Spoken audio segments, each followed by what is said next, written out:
Are you at a point in your life where you're about to make a major decision?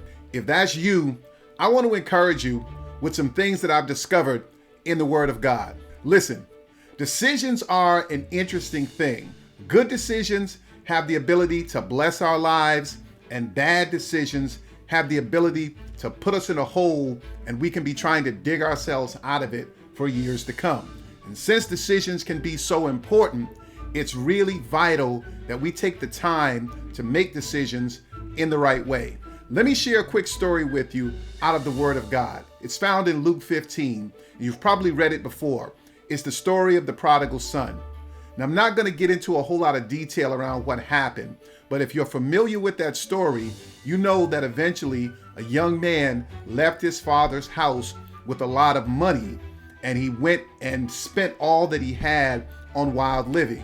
And when the money ran out and his friends were gone, he found himself living with the pigs, desiring to eat what they had. But the interesting thing here is this: at that particular moment in his life, he had a decision to make. And let me tell you something. All of us are always one decision away from deliverance or disaster. Think about it like this. That young man decided to go home and go back to his father's house.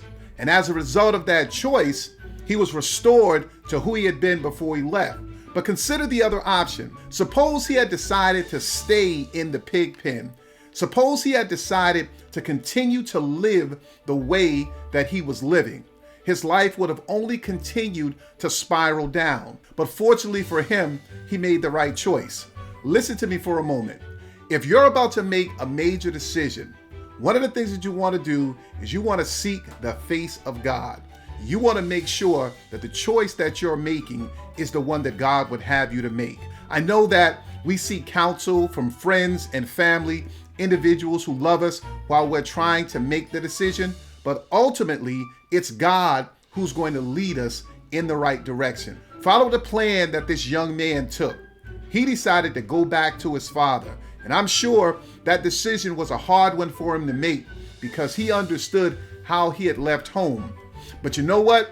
In life, I've discovered that repenting is actually easier than continuing on the road that leads to destruction.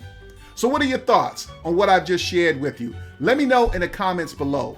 And before you leave, take a moment to check out one of the other videos that I have on my site. I'm sure that there's something there that will be a blessing to your life. God bless you.